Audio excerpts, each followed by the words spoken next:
ومن أحسن قولا ممن دعا إلى الله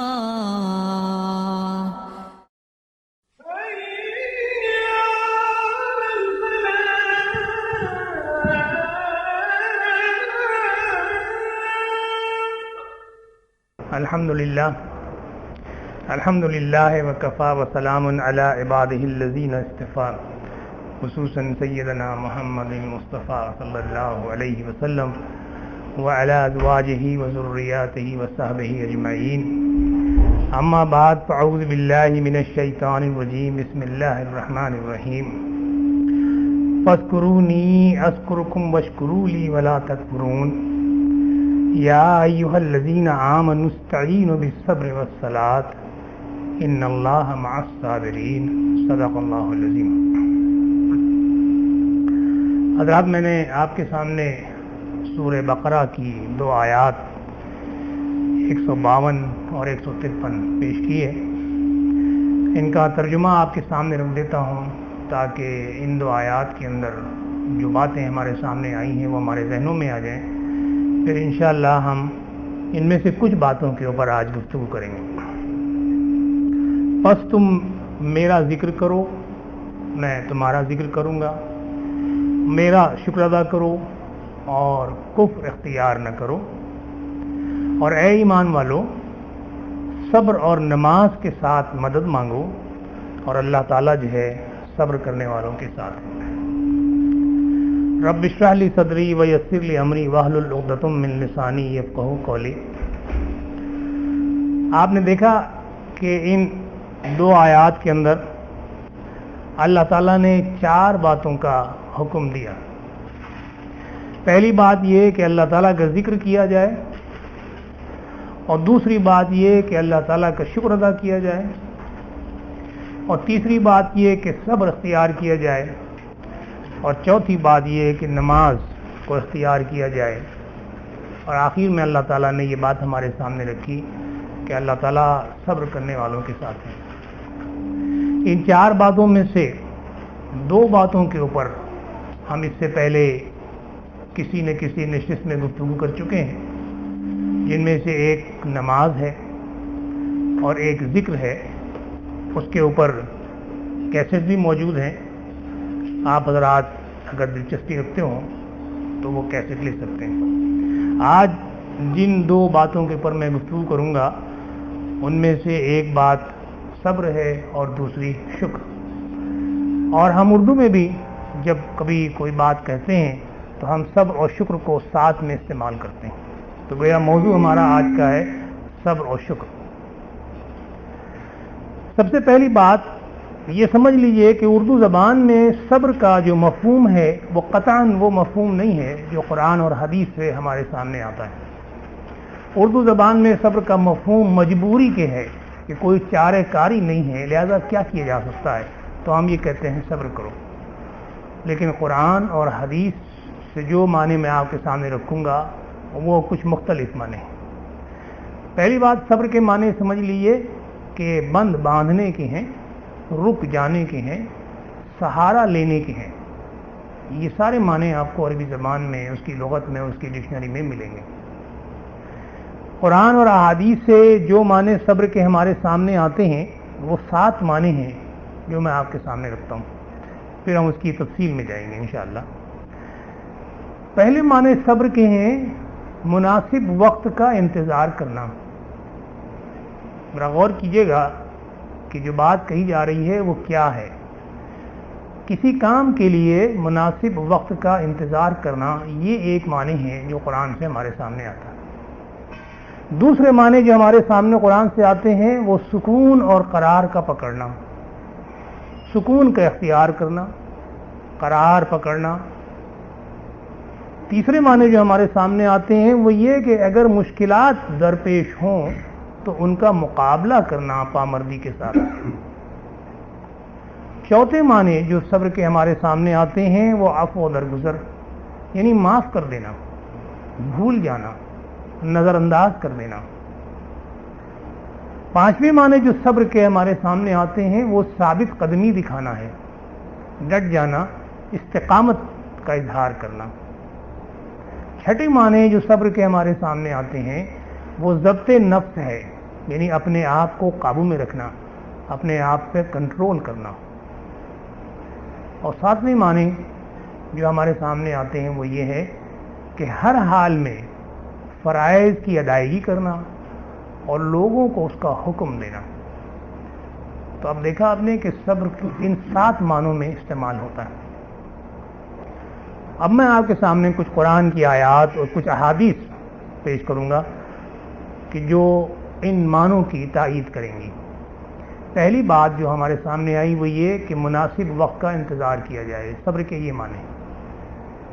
دیکھیے قرآن میں اگر آپ نے سورہ حجرات کا مطالعہ کیا ہو، یہ وہ سورہ ہے کہ جس میں مسلمانوں کو حضور اکرم صلی اللہ علیہ وسلم کی محفل کے آداب بتائے گئے، جس میں یہ بات ہمیں بتائی گئی کہ حضور اکرم صلی اللہ علیہ وسلم کے سامنے جب تم موجود ہو تو اپنی آواز کو ان کی آواز سے بلند نہ کرو۔ اور دوسری ایک بات ہمیں بتائی گئی وہ یہ کہ ان کے کمرے سے باہر کھڑے ہو کر کے ان کو پکارو نہیں، آواز مت دو، بلکہ کیا کرو، وَلَوْ أَنَّهُمْ صَبَرُوا حَتَّى تَخْرُجَ إِلَيْهِمْ لَكَانَ خَيْرًا لَهُمْ۔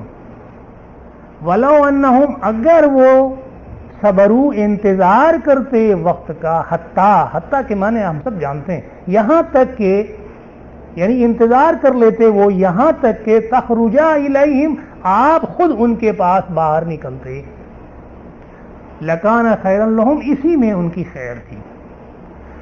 تو ہمارے پاس جو مفہوم آیا وہ یہ کہ صبر کے معنی ایک وقت کا انتظار کرنا ہے، اور قرآن ہمیں صاف صاف یہ بات کہہ رہا ہے کہ یہ کوئی طریقہ نہیں تھا کہ ان کے حجرے کے باہر کھڑے ہو کر آواز لگائی جائے، بلکہ اس وقت تک کا انتظار کیا جانا چاہیے جبکہ خود حضور اکرم صلی اللہ علیہ وسلم باہر تشریف لاتے آپ کے پاس۔ تو صبر کے یہ معنی قرآن سے ہمارے سامنے آئے کہ مناسب وقت کا انتظار کرنا۔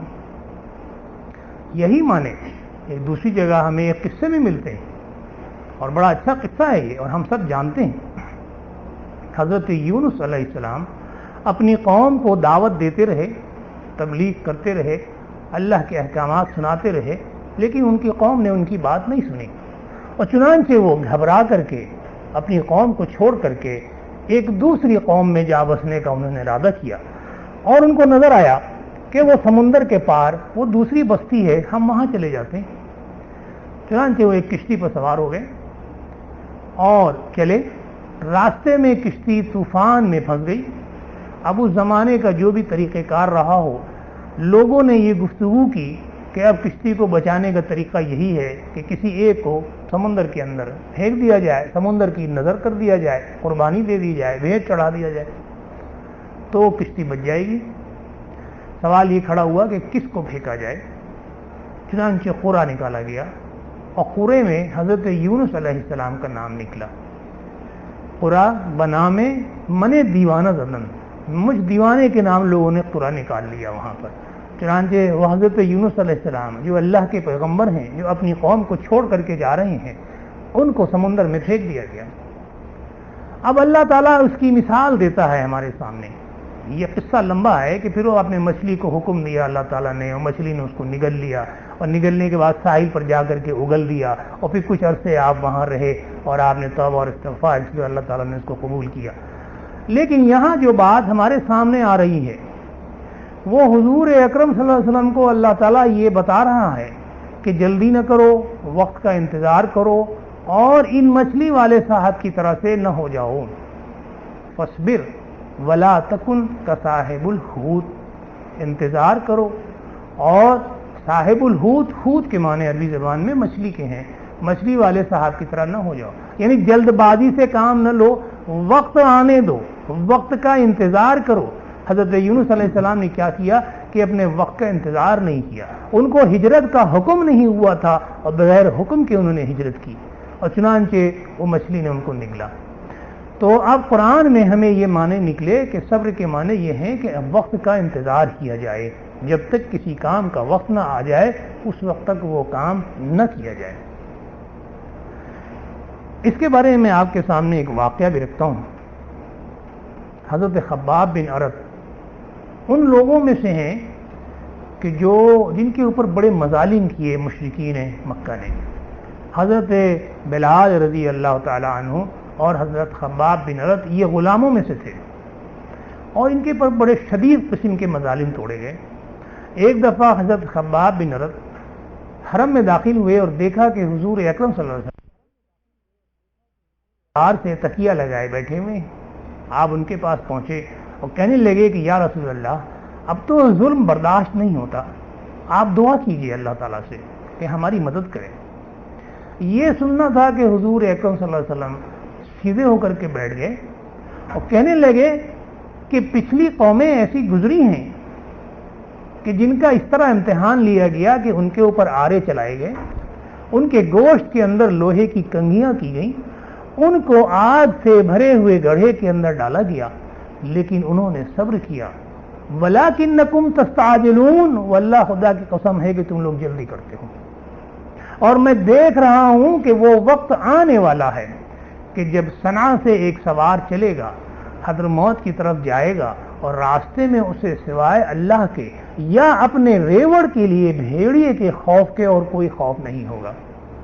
یہاں حضور اکرم صلی اللہ علیہ وسلم نے جو صبر استعمال کیا وہ انہی معنوں میں تھا کہ وقت کا انتظار کیا جائے, اور وہ وقت آنے والا ہے کہ جب یہ صورتحال بدلے گی, یہ پریشانیاں دور ہوں گی. تو ایک معنی جو ہے صبر کے وہ یہ ہے. دوسرے معنی جیسا میں نے آپ کو بتایا کہ سکون اور قرار کا پکڑنا ہے قرآن کے اندر.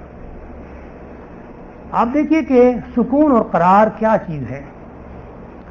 ذرا اس ماں سے پوچھئے کہ جس کا بچہ اس سے چھین لیا جائے تو کتنی بے قراری اس کو حاصل ہوگی. اس باپ سے پوچھئے کہ جس کا بیٹا اس کے سامنے ذبح کر دیا جائے تو کس قدر بے قراری اور غیر سکون کی کیفیت اس کے دل کے اوپر طاری ہوگی. یہ واقعات ہمارے سامنے رکھے جاتے ہیں قرآن میں, اور پھر یہ کہا جاتا ہے کہ صبر کیا جائے, یعنی سکون اور قرار اختیار کیا جائے. حضرت یعقوب علیہ السلام کے پاس ان کے بیٹے آتے ہیں, حضرت یوسف علیہ السلام کو کنویں میں پھینک کر کے اور ان کی قمیض لاتے ہیں اور اس پر جھوٹا خون لگا کے لاتے ہیں اور کہتے ہیں کہ یا ابا جان ہم لوگ کھیلنے میں لگ گئے, ایک دوسرے سے مقابلہ کرنے میں لگ گئے اور بھیڑیے نے آ کر کے ان کو پھاڑ ڈالا, اور اب ہمارے پاس سوائے ان کی اس خون ملی ہوئی قمیض کے اور کچھ باقی نہیں رہا. اب یہ وہ وقت ہے کہ باپ کے سامنے اس کے بیٹے کی موت, اور کس انداز سے کہ ایک جانور نے اس کو پھاڑ کھایا, بتایا جا رہا ہے. حضرت یعقوب علیہ السلام کہتے ہیں فَصَبْرٌ جَمِيلٌ وَاللَّهُ مُسْتَعَانٌ عَلَى مَا تَصِفُونَ, پس میں خوبصورت سکون اور قرار پکڑتا ہوں, صبر کرتا ہوں اور اللہ کی مدد مانگتا ہوں اس بات پر کہ جو تم بناتے ہو. ما تصفون, جو تم بناتے ہو, یعنی انہیں یہ معلوم ہے کہ یہ قصہ جھوٹا ہے, گڑا گیا ہے, ان لوگوں نے میرے بیٹے کو غالباً قتل کر دیا ہے اور یہ قمیض لے کر کے آئے ہیں اور بھیڑیے کا بہانہ کر رہے ہیں. تو اب میں اللہ سے مدد مانگتا ہوں اور سکون اور قرار پکڑتا ہوں. اسی معنی میں ایک دوسرا واقعہ ہمارے سامنے آتا ہے. وہاں آپ دیکھیے کہ حضرت ابراہیم علیہ السلام کو خواب میں یہ حکم ملتا ہے کہ حضرت اسماعیل کی قربانی کرو. دونوں پیغمبر ہیں, حضرت ابراہیم بھی اور حضرت اسماعیل بھی, اگرچہ حضرت اسماعیل ابھی بالغ نہیں ہوئے ہیں اور پیغمبری کے درجے پر سرفراز نہیں ہوئے ہیں, لیکن بہرحال ان کی تربیت اور ان کی اٹھان تو اسی انداز کی ہے, ان کا طبیعت کا میلان بھی ویسا ہی ہے. وہ پوچھتے ہیں کہ ماذا ترا, تم کیا دیکھتے ہو, تمہاری کیا رائے ہے. باپ بیٹے سے یہ پوچھتا ہے کہ مجھے یہ حکم دیا گیا ہے کہ میں تمہیں ذبح کروں, تمہاری کیا رائے ہے. اب دیکھیے کہ بیٹا کیا جواب دیتا ہے. بیٹا کہتا ہے یا ابت افعل, یا ابت افعل, آپ کر ڈالیے, اے میرے ابا جان آپ کر ڈالیے, ما تؤمروا, جس کا آپ کو حکم دیا گیا. ستجدونی انشاءاللہ مع الصابرین, اور آپ مجھے انشاءاللہ صبر کرنے والوں میں پائیں گے, ان لوگوں میں پائیں گے کہ جو بے قرار نہیں ہیں, جن کا سکون نہیں لٹا. آپ دیکھیں گے کہ میرے اندر کوئی تبدیلی آپ کو نہیں محسوس ہوگی. آپ کو تو صبر کے معنی یہاں پر جو ہمارے سامنے آئے وہ صبر اور قرار پکڑنے کی, کسی قسم کی بے چینی کا اظہار نہ کرنا, رونا پیٹنا نہیں, سینہ کوبی نہ کرنا, بال نہ نوچنا, یعنی یہ اس قسم کی جو حرکتیں ہم لوگ کرتے ہیں اس سے ہم اس کا اظہار کرتے ہیں کہ ہم بے قرار ہیں اور ہمارا سکون جو ہے وہ لٹ گیا ہے. دیکھیے یہ تو پیغمبروں کی باتیں ہیں، آپ یہ کہہ سکتے ہیں بڑی آسانی سے کہ صاحب یہ تو پیغمبروں کی باتیں ہیں، مطلب انسان بھی اس طرح سے قرار پکڑ سکتا ہے؟ ہاں، انسان بھی پکڑ سکتا ہے۔ اب میں آپ کو ایک واقعہ سناتا ہوں۔ حضور اکرم صلی اللہ علیہ وسلم کے زمانے میں ایک صحابی ہیں ابو طلحہ، جن کا طریقہ کار یہ تھا کہ آپ حضور اکرم صلی اللہ علیہ وسلم کے ساتھ ہر غزوے میں تشریف لے جایا کرتے تھے آپ، اور کوئی بھی جہاد ایسا نہیں ہے جو حضور صلی اللہ علیہ وسلم نے کیا ہو اور آپ ان کے ساتھ تشریف نہ لے گئے ہوں۔ ایک دفعہ کا واقعہ ہے کہ ان کا بیٹا بیمار ہے، اس کے باوجود وہ جہاد میں تشریف لے گئے۔ اب آپ کی طبیعت اس بیٹے میں لگی ہوئی ہے کہ اس کا کیا حال ہوگا۔ آپ واپس آتے ہیں اور آ کر کے اپنی بیوی جو ام سلیم کے نام سے مشہور ہیں ان سے پوچھتے ہیں کہ میرے بیٹے کا کیا حال ہے۔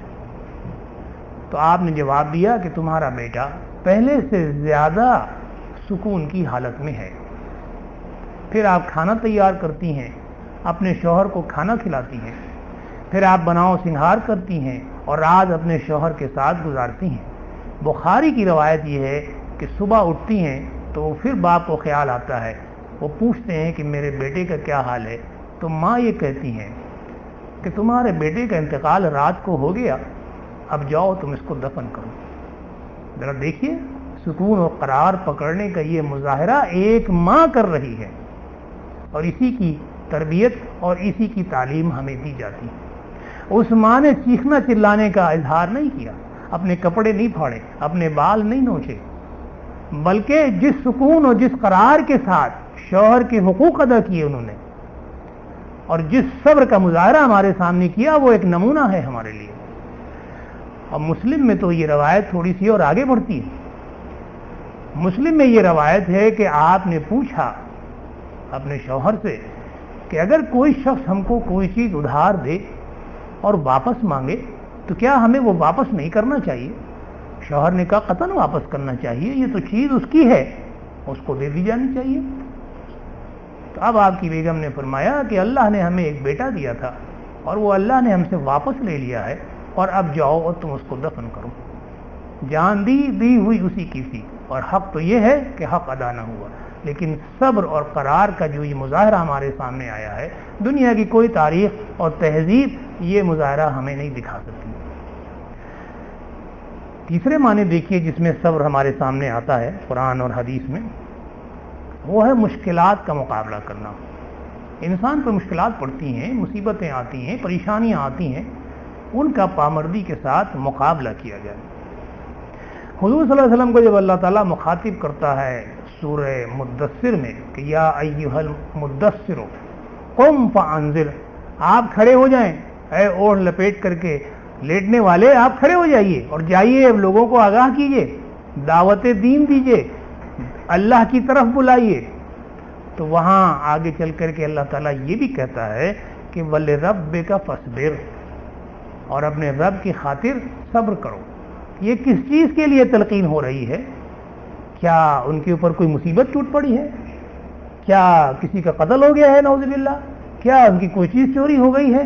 کیا وہ زخمی کر دیے گئے؟ نہیں، بلکہ ان کو یہ بتایا جا رہا ہے کہ جب تم اللہ کی راہ میں نکلو گے، دعوت دین دو گے، تو یہ سمجھ لو کہ تمہارے راستے میں مشکلات آئیں گی، رکاوٹیں آئیں گی، پریشانیاں آئیں گی، تو پھر تم صبر کرو، اس کا مقابلہ کرو پامردی کے ساتھ، اور فراہ فرار اختیار نہ کرو۔ ایک جگہ اور حضور صلی اللہ علیہ وسلم سے یہ بات کہی گئی کہ وَاصْبِرْ عَلَىٰ مَا يَقُولُونَ وَاهْجُرْهُمْ حَجْرًا جَمِيلًا، جو لوگ یہ باتیں بناتے ہیں، آپ پہ طنز کرتے ہیں، تشنا کرتے ہیں، آپ کا مذاق اڑاتے ہیں، ہنسی اڑاتے ہیں، تو اس کا آپ مقابلہ کیجئے پامردی کے ساتھ، اور ان کے ساتھ آپ دور ہو جائیے، خاموشی کے ساتھ، خوبصورتی کے ساتھ ان سے علیحدگی اختیار کیجئے۔ تو گویا یہ کہ جو سبق ہمیں دیا جا رہا ہے وہ ان معنوں میں کہ جو مشکلات ہمارے سامنے آئیں تو اس کا ہم مقابلہ کریں۔ دیکھیے کہ ایک عورت کس طرح سے اپنی مشکلات کا مقابلہ کرتی ہے۔ ایک واقعہ، بڑا اچھا واقعہ ہمارے سامنے آتا ہے۔ حضرت عطا بن ابی رباح جو ہیں وہ اس کے راوی ہیں، اور وہ یہ کہتے ہیں کہ ایک دفعہ عبداللہ ابن عباس رضی اللہ تعالیٰ عنہ نے مجھ سے پوچھا کہ اے ابی رباح کیا میں تم کو وہ عورت نہ دکھاؤں جو جنتی ہے؟ آپ نے فرمایا کہ ہاں بھی ضرور دکھاؤ. تو حضرت عبداللہ ابن عباس ایک کالی عورت سامنے سے جا رہی تھی, اس کی طرف اشارہ کیا کہ دیکھو یہ عورت جو جا رہی ہے یہ جنتی ہے. پوچھا آپ کو کیسے معلوم کہ یہ جنتی ہے؟ دنیا میں کس کو معلوم ہے کہ کون جنت میں جائے گا کون دوزخ میں جائے گا؟ آپ کیسے کہہ رہے ہیں یہ بات؟ تو آپ نے فرمایا کہ میں تم کو واقعہ سناتا ہوں. یہ عورت ایک دفعہ حضور اکرم صلی اللہ علیہ وسلم کی بارگاہ میں تشریف لائی اور کہنے لگی کہ یا رسول اللہ میرے اوپر مرگی کا دورہ پڑتا ہے اور میں سخت پریشان ہوں, سخت تکلیف میں مبتلا ہوں, اور اس دورے کے درمیان میرے کپڑے جو ہیں میرے بدن سے سرک جاتے ہیں, تو آپ اللہ تعالیٰ سے میری شفا کے لیے دعا کیجیے. حضور صلی اللہ علیہ وسلم نے اس سے ایک سوال پوچھا, کیا تم یہ چاہتی ہو کہ جنت میں جاؤ؟ اگر تم یہ چاہتی ہو تو صبر کرو, اور اگر تم شفا چاہتی ہو تو میں تمہارے لیے دعا کر دوں. تو اس عورت نے جواب دیا, وہ یہ کہ میں صبر کرتی ہوں, مگر میں ایک درخواست آپ سے کرتی ہوں کہ اللہ سے یہ دعا کر دیجیے کہ جب میرے اوپر دورہ پڑا کرے تو میرے بدن سے کپڑا نہ ہٹا کرے, کہ اس سے میری بے پردگی ہوتی. اور چنانچہ حضور صلی اللہ علیہ وسلم نے جو دعا کی تو صرف اس بات کی دعا کی کہ اے اللہ تعالیٰ اس کے بدن کو ڈھانکے رہا کر. چنانچہ یہ عورت جنت کی بشارت اس کو دی گئی اس بنا پر کہ یہ جو مشکل اس کے اوپر پڑی ہوئی ہے اس کا یہ مقابلہ کر رہی ہے. یہ صبر اس نے اختیار کیا وہاں پر. چوتھے معنی جو ہمارے سامنے آتے ہیں وہ ہے عفو و درگزر کے, معاف کر دینے کے. صبر کے معنی اپنے دشمن کو معاف کر دینا, یا کسی کی غلطی ہو جائے, زیادتی ہو جائے کسی کی طرف سے تو اس کو بھول جانا, نظر انداز کر دینا اور معاف کر دینا. قرآن میں یہ بات ہمارے سامنے آتی ہے اور ہم سب جانتے ہیں کہ برائی کا بدلہ بھلائی سے دو, اور تم دیکھو گے کہ تمہارا سخت ترین دشمن جو ہے وہ بھی تمہارا دوست بن جائے گا. یعنی معنی کیا ہے کہ اگر تمہارے ساتھ کوئی برائی کرے تو اس کو درگزر کرو, اس کو بھول جاؤ, تم اس کے ساتھ نیک برتاؤ کرو اور تم اس کے طرز عمل میں تبدیلی پاؤ گے. پھر اللہ تعالیٰ یہ کہتا ہے کہ وما يلقاها الا الذين صبروا وما يلقاها الا ذو حظ عظیم. اور یہ رتبہ حاصل نہیں ہوتا کسی شخص کو بجز اس کے کہ جو صبر کرتا ہے. یہ صبر کیا معنی ہے یہاں پر؟ یعنی کسی کی برائی کا بدلہ بھلائی سے دینا, یہاں صبر کی کیا بات ہے؟ صبر کی بات یہ ہے کہ آپ نے اس کی برائی کو نظر انداز کیا, اس کو معاف کیا اور اس کے ساتھ ایک برتاؤ کیا. تو اللہ تعالیٰ یہ کہتا ہے کہ یہ رتبہ اسی شخص کو ملتا ہے کہ جو صبر کرتا ہے, اور یہ رتبہ اسی شخص کو ملتا ہے جو قسمت والا ہے کہ اس کا دشمن جو ہے وہ بھی اس کا دوست بن جاتا ہے. اور وہ اسی صورت میں ہوتا ہے کہ جب آپ اپنے دشمن کی غلطیوں کو, اس کی برائیوں کو, اس کی زیادتیوں کو, اس کے ظلم کو نظر انداز کریں, بھول جائیں اور معاف کریں. تو صبر کے یہ معنی ہمارے سامنے آئے. ذرا دیکھیے کہ انبیاء کرام کس طرح سے صبر کیا کرتے تھے. حضرت عبداللہ ابن عباس کی روایت ہے, حضرت عبداللہ ابن مسعود کی روایت ہے رضی اللہ تعالیٰ عنہ. آپ فرماتے ہیں کہ گویا میں دیکھ رہا ہوں کہ حضور اکرم صلی اللہ علیہ وسلم ایک قصہ سنا رہے ہیں.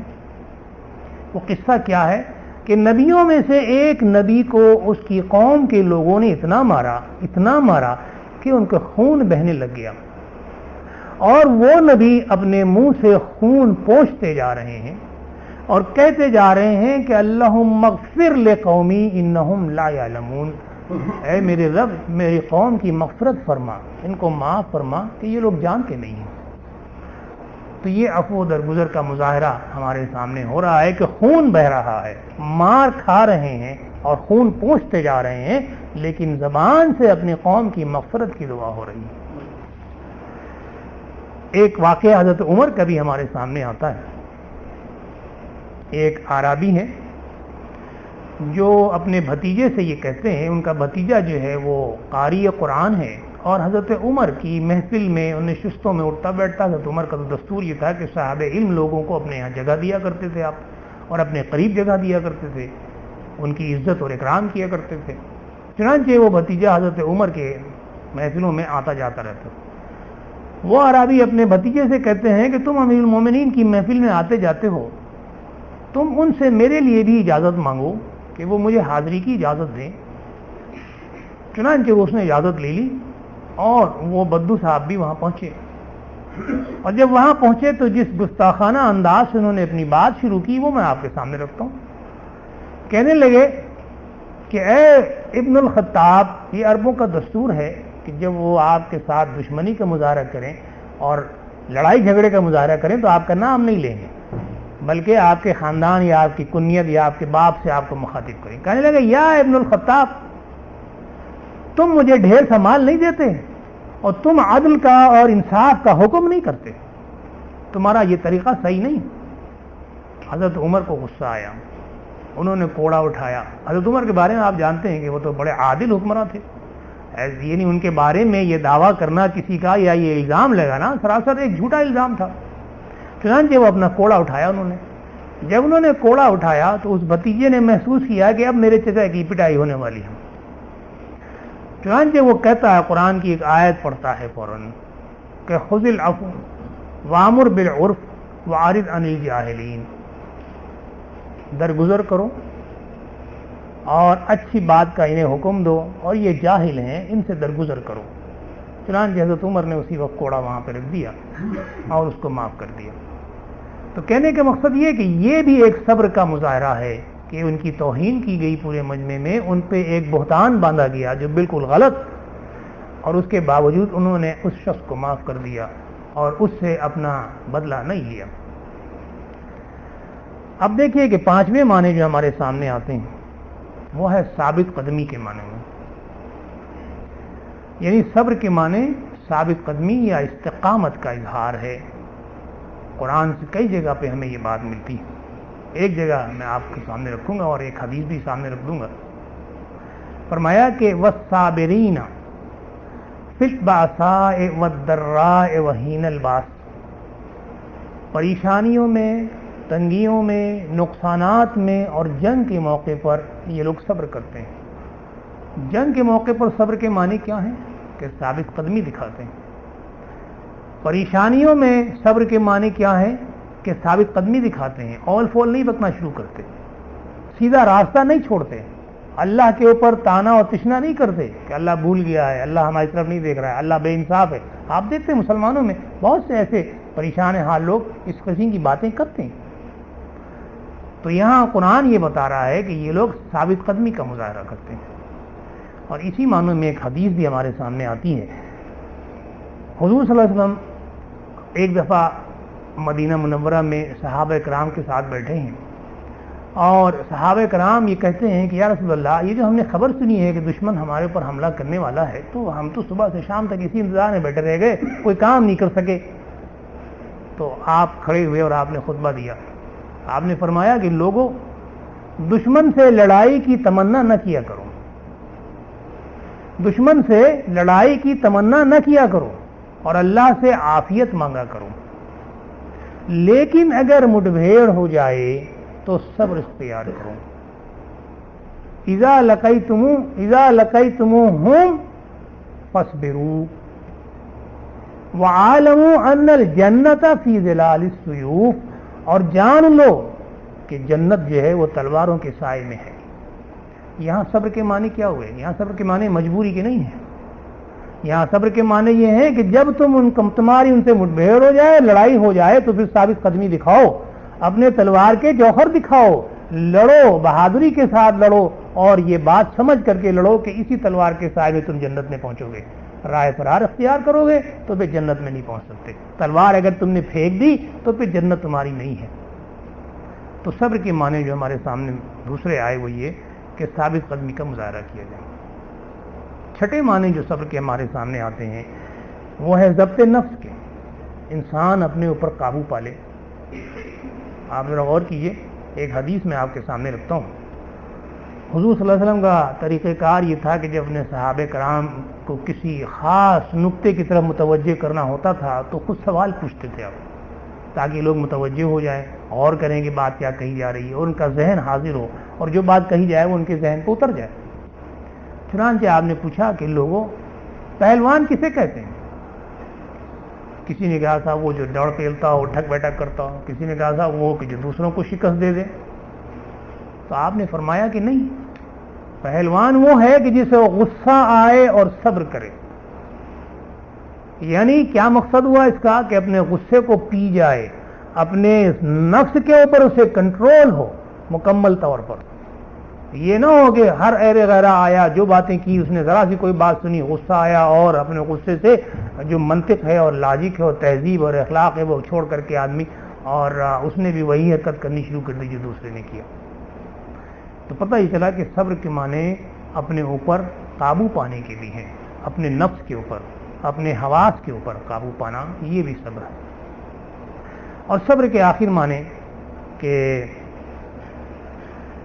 فرائض کے اوپر پابندی سے عمل کرنا اور دوسروں کو بھی عمل کرانا.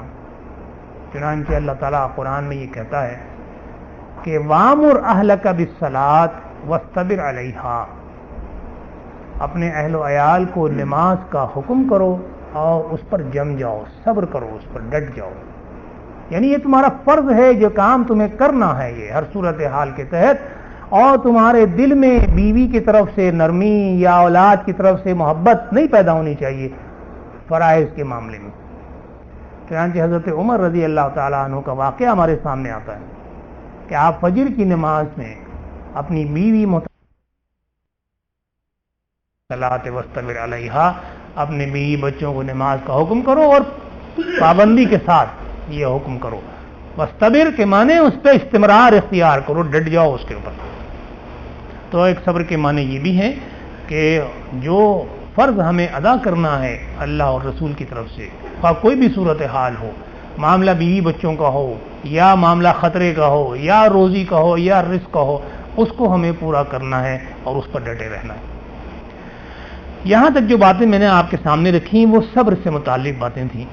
اب میں تھوڑا سا کچھ وقت آپ کا شکر کے بارے میں لینا چاہتا ہوں. شکر کے معنی سمجھ لیجئے کیا ہے. عربی زبان میں شکر کے معنی ہیں پھوٹ پڑنا، امڑ آنا. شکر آئینہ ایک ضرب المثل ہے عربی زبان میں، جس کے معنی ہے کہ چشمہ پھوٹ پڑا، فوارہ پھوٹ پڑا، زمین کو توڑ کر کے باہر نکل آیا. تو شکر کے معنی کیا ہے کہ امڑ پڑنا، پھوٹ پڑنا، ظاہر ہو جانا، کھل جانا. اور اس کا ضد کیا ہے؟ کفر. کفر کے معنی کیا ہے؟ دبا دینا، بند کر دینا، ڈھانک دینا، چھپا دینا. تو شکر اور کفر یہ دونوں ایک دوسرے کی ضد ہیں.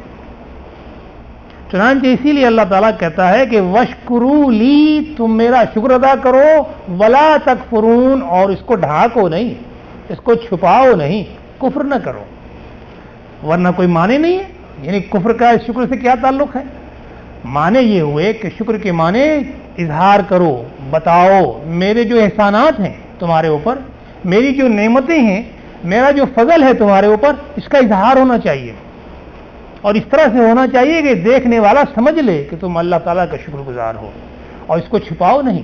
یہ نہ ہو کہ دیکھنے والا محسوس ہی نہ کر سکے کہ اللہ تعالیٰ نے تم کو کن کن انعامات سے نوازا ہے. تو یہ معنی سمجھ لینے کے بعد اب آپ دیکھیے کہ قرآن میں اور حدیث میں جو شکر ہمیں ملتا ہے وہ 3 معنوں میں ملتا ہے. ایک تو یہ کہ عبادت خود شکر ہے. جب ہم اللہ تعالیٰ کی عبادت کرتے ہیں تو گویا ہم اللہ تعالیٰ کا شکر ادا کرتے ہیں کہ اللہ تعالیٰ نے ہمیں یہ توفیق دی کہ ہم نے اس کی بندگی کو اختیار کیا، اور اس کی بندگی کے اظہار کا طریقہ یہی ہے کہ ہم اس کی عبادت کریں.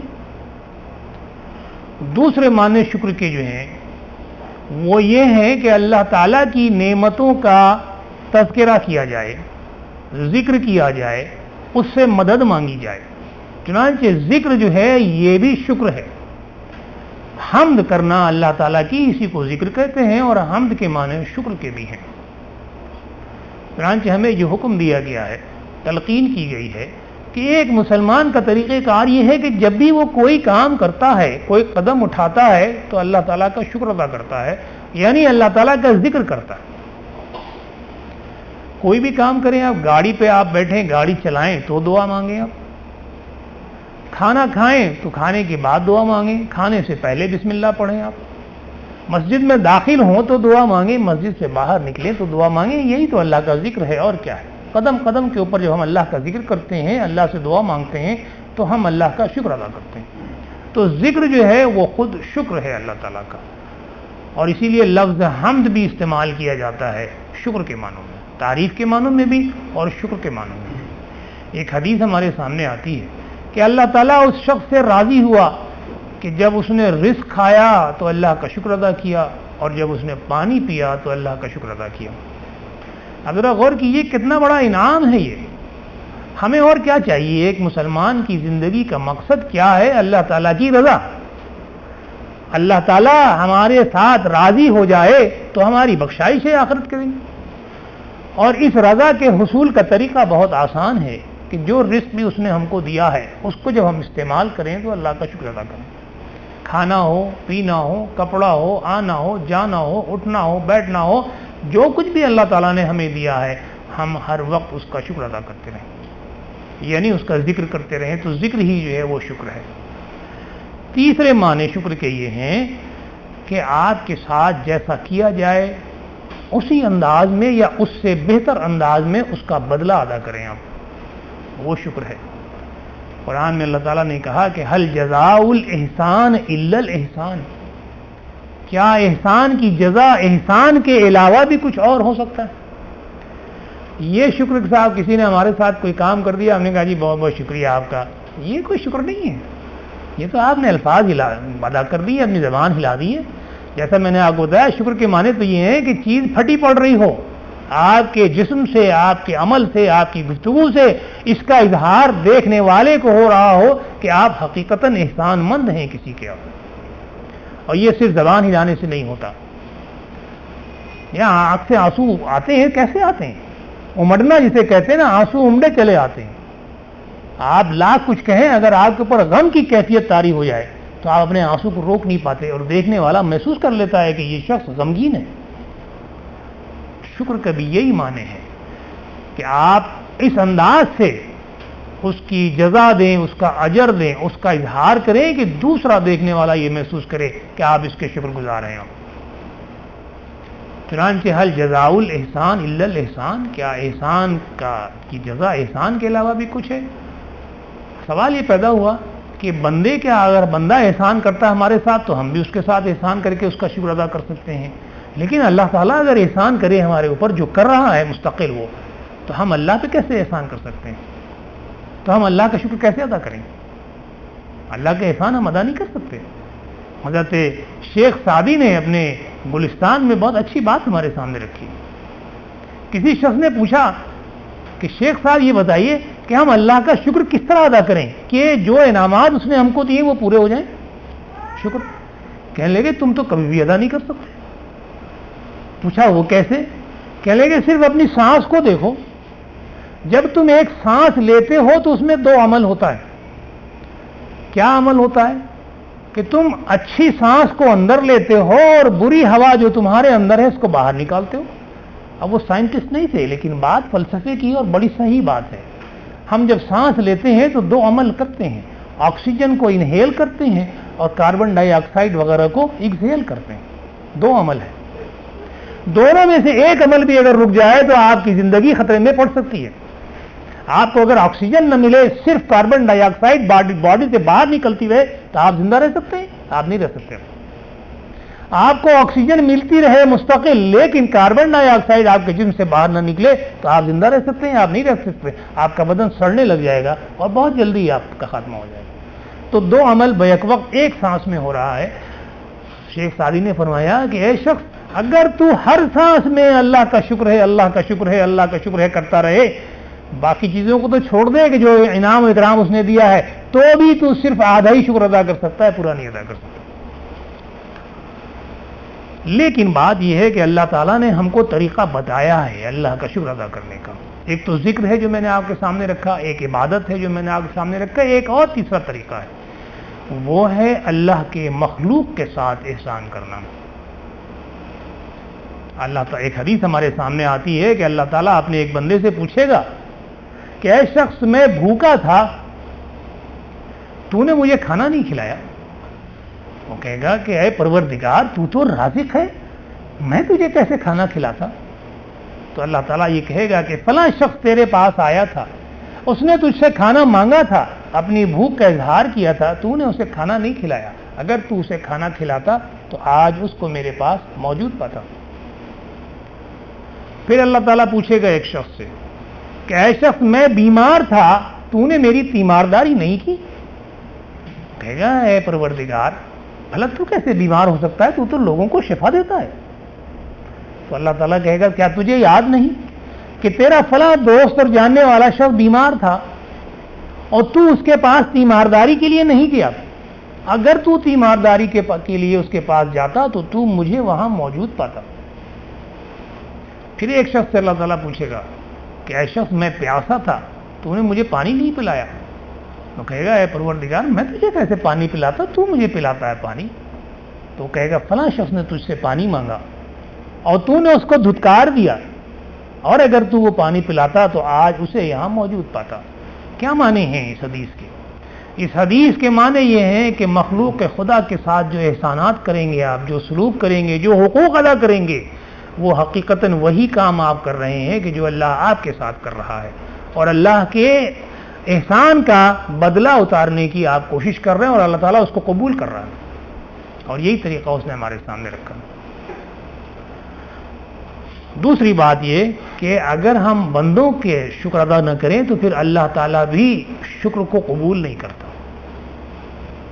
یعنی ہم اللہ کا شکر ادا کرتے رہیں، ہم نماز پڑھتے رہیں، عبادت کرتے رہیں، ذکر کرتے رہیں، سارے کام کرتے رہیں ہم، لیکن اگر ہم بندوں کا شکر ادا نہیں کر رہے ہیں، جو بندے ہمارے ساتھ کام کر رہے ہیں، ہمارے اوپر احسان کر رہے ہیں، ہم وہ اگر شکر ادا نہیں کر رہے ہیں تو پھر ہم اللہ کا بھی شکر ادا نہیں کر رہے ہیں۔ چنانچہ ترمذی کی ایک حدیث ہمارے سامنے آتی ہے، حضرت ابو ہریرہ رضی اللہ تعالیٰ عنہ راوی ہیں کہ حضور صلی اللہ علیہ وسلم نے فرمایا کہ من لا یشکر الناس لا یشکر اللہ، کہ جو لوگوں کا شکر ادا نہیں کرتا وہ اللہ کا بھی شکر ادا نہیں کرتا۔ معنی کیا ہے کہ جس نے لوگوں کا شکر ادا نہیں کیا، ان کے احسانات کا بدلہ احسانات کی شکل میں نہیں دیا، تو اللہ تعالیٰ پھر ان کے شکر کو قبول نہیں کرتا۔ وہ لاگ اللہ کا شکر ادا کرتے رہے، اس کے کوئی معنی نہیں ہے اس میں۔ تو یہ شکر کے کچھ درجات تھے یا کچھ شکلیں تھیں جو ہمارے سامنے آئیں۔ ایک واقعہ ملتا ہے ہمیں حدیث سے کہ ایک صحابی ہیں، ان کے بیٹے کا انتقال ہو گیا ہے، وہ اس کو دفن کرتے ہیں۔ اللہ تعالیٰ فرشتوں سے پوچھتا ہے کہ میرے بندے نے اپنے بیٹے کو دفن کرنے کے بعد کیا کہا؟ تو فرشتے کہتے ہیں کہ اے اللہ، اس شخص نے الحمدللہ کہا اور انا للہ و انا الیہ راجعون پڑھا۔ تو اللہ تعالیٰ یہ کہتا ہے کہ میرے بندے نے مصیبت کے وقت بھی میرا شکر ادا کیا، چنانچہ جنت میں اس کے لیے ایک بیت الحمد بنا دو، یعنی ایک شکر کا گھر بنا دو کہ جو اس کے لیے پہلے سے تیار کر دیا گیا وہاں پر۔ تو شکر وہ چیز ہے کہ جو مصیبت کے وقت بھی ادا کی جانی چاہیے۔ صرف یہی نہیں کہ احسان کے بعد آپ شکر ادا کریں، بلکہ آپ مصیبت میں ہوں، پریشانی میں ہوں، آپ کا صبر کا امتحان ہو رہا ہو، اس وقت بھی صبر کے ساتھ شکر ادا کرنا جو ہے یہ ضروری ہے۔ اب ذرا ہم اس کے فوائد دیکھ لیں کہ ہمیں کیا فوائد ان سے حاصل ہوتے ہیں۔ پہلی بات تو یہ دیکھیے کہ خود قرآن کے اندر صبر کے فوائد ہم کو بتائے گئے، اور جو آیات میں نے آپ کے سامنے رکھی انہی آیات کے آگے یہ بات ہمارے سامنے آتی ہے کہ وَبَشِّرِ الصَّابِرِينَ الَّذِينَ إِذَا أَصَابَتْهُم مُّصِيبَةٌ قَالُوا إِنَّا لِلَّهِ وَإِنَّا إِلَيْهِ رَاجِعُونَ أُولَئِكَ عَلَيْهِمْ صَلَوَاتٌ مِّن رَّبِّهِمْ وَرَحْمَةٌ وَأُولَئِكَ هُمُ الْمُهْتَدُونَ۔ صبر کرنے والوں کو بشارت دے دیجئے، خوشخبری دے دیجئے۔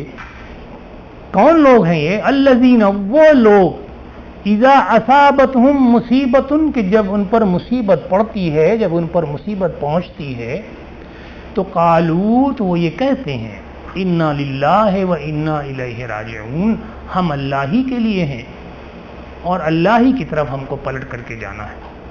یعنی جب بھی کوئی مصیبت آئے، کوئی واقعہ ہو، کوئی حادثہ ہو جس کو آپ غمگین واقعہ کہہ لیں، تو یہ پڑھنا چاہیے ہمیں. ضروری نہیں ہے کہ موت کے اوپر پڑھنا چاہیے، بلکہ کسی بھی مصیبت میں، کسی بھی پریشانی میں آپ مبتلا ہوں تو یہ ہمیں پڑھنا چاہیے. اور اللہ تعالیٰ یہ کہہ رہا ہے کہ جو لوگ یہ پڑھتے ہیں، یہ کون لوگ ہیں کہ اولئک علیہم صلوات من ربہم، یہی لوگ ہیں کہ جن کے لیے ان کے رب کی طرف سے صلوات ہے.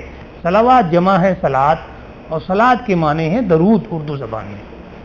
اللہ تعالیٰ کی طرف سے درود ہے ان لوگوں کے اوپر کہ جو صبر کرتے ہیں.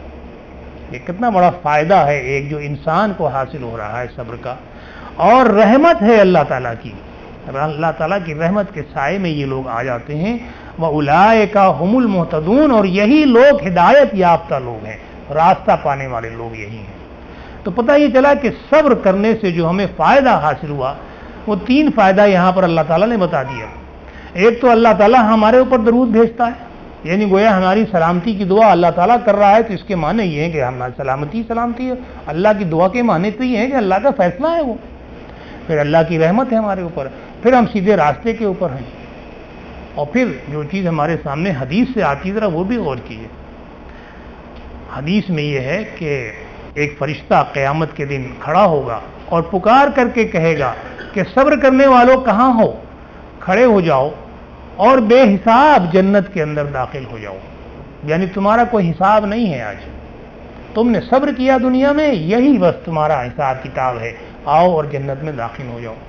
اور چنانچہ قرآن میں بھی اللہ تعالیٰ یہ کہتا ہے ہمارے سامنے، انما یوفی الصابرون اجرہم بغیر حساب. صبر لوگوں کو جو بدلہ دیا جائے گا، ان کے ساتھ جو وفا کی جائے گی وہ کیا ہے کہ ان کو بے حساب اجر دیا جائے گا. کوئی حساب کتاب نہیں، جنت میں داخل ہو جاؤ. ایک دوسرا پہلو جو ہمارے سامنے آتا ہے وہ یہ کہ ایک حدیث آتی ہے ہمارے سامنے کہ مومن کی بھی عجیب شان ہے کہ جب اسے خوشی حاصل ہوتی ہے تو وہ شکر کرتا ہے، تو اس کا اجر اللہ تعالیٰ کی طرف سے اس کو ملتا ہے. اور جب اس پر کوئی مصیبت آتی ہے تو وہ صبر کرتا ہے اور اس کا اجر اللہ تعالیٰ کی طرف سے پاتا ہے. تو پتہ یہ چلا کہ مومن جب بھی صبر و شکر کرتا ہے اس کو دونوں صورتوں میں اللہ تعالیٰ کی طرف سے اجر ملتا ہے. اور شکر کا اجر جو ہے وہ ایک اور انداز سے ہمارے سامنے آتا ہے. اللہ تعالیٰ یہ کہتا ہے، ایک قصہ ہمارے سامنے آتا ہے سورہ قمر کے اندر، حضرت لوط علیہ السلام اور ان کی قوم کا. اللہ تعالیٰ یہ کہتا ہے کہ ہم نے عذاب بھیجا حضرت لوط کی قوم کے اوپر اور آل لوط کو ہم نے بچا لیا. کذالک نجزی من شکر، جس نے شکر ادا کیا ہم اس کو اسی طرح سے جزا دیتے ہیں. یعنی ہم نے عذاب بھیجا، پوری قوم پر بھیجا، پوری بستی کے اوپر بھیجا، لیکن جو شکر گزار بندے تھے وہ اس عذاب سے بچ گئے، اس عذاب نے ان کو ٹچ نہیں کیا. تو اللہ تعالیٰ کا ایک انعام شکر کرنے والوں کا یہ بھی ہے کہ جب عذاب آتا ہے تو جو بندے اللہ کے شاکر بندے ہیں، جو بندے بندوں کے شاکر ہیں، وہ اللہ کے عذاب سے بچ جاتے ہیں. اور ایک اجر تو ہم نے دیکھ لیا کہ شکر ادا کرنے والے جو ہیں ہمیشہ اللہ تعالیٰ کی رحمت میں رہتے ہیں اور ان کو اس کی جزا ملتی ہے. تیسری بات اللہ تعالیٰ نے ہمارے سامنے شکر کی ایک اور رکھی کہ لئن شکرتم لأزیدنکم، اور اگر تم شکر ادا کرو تو ہم اور زیادہ تم کو دیں گے. یعنی اس کے معنی کیا ہوئے کہ جتنا ہم نے تم کو دیا ہے، جتنے فضل سے تم کو نوازا ہے، تمہیں جو انعام و اکرام دیا ہے، تم اگر ان پر شکر ادا کرتے رہو تو اس سے زیادہ تم کو ہم دیں گے. تم اسی کو کافی نہ سمجھو کہ یہی بس ہم نے کر دیا تمہارے اوپر. لئن شکرتم لأزیدنکم ولئن کفرتم، اور اگر تم نے چھپایا، تم نے شکر ادا نہیں کیا، تمہارے جسم سے، تمہارے عمل سے، تمہارے مال سے، تمہاری تہذیب سے اس کا اظہار نہیں ہوا کہ تم نے شکر ادا کیا، تو ان عذابی لشدید، تو میرا عذاب پھر بہت سخت ہے. ناشکرے کو پھر سخت سزا ملے گی. یہ اللہ تعالیٰ کی وعید ہے. وہ چاہتا ہے کہ بندہ اللہ تعالیٰ کا شکر ادا کرتے رہے، اور یہی وہ چاہتا ہے کہ ہم نے جو احسان کیا ہے اللہ تعالیٰ نے بندے کے اوپر، وہ چاہتا ہے کہ بندہ شکر اس کا ادا کرے. اور شکر ادا کرنے کے مختلف طریقے اللہ تعالیٰ نے بتا دیے. سب سے بڑا طریقہ یہ ہے کہ بندوں کے ساتھ احسان کیا جائے. دوسرا طریقہ یہ کہ اللہ تعالیٰ کا ذکر کیا جائے ہر قدم کے اوپر اور ہر کام کے بعد. اور تیسرا طریقہ یہ کہ عبادت گزار انسان بنے اور اللہ کی بندگی کا اظہار کرتا رہے. اور جو 7 شکلیں میں نے صبر کی آپ کے سامنے رکھی ہیں ان کے اوپر وہ پورا اترے تو پھر اللہ تعالیٰ کی طرف سے بے حساب اجر ہے ہمارے لیے.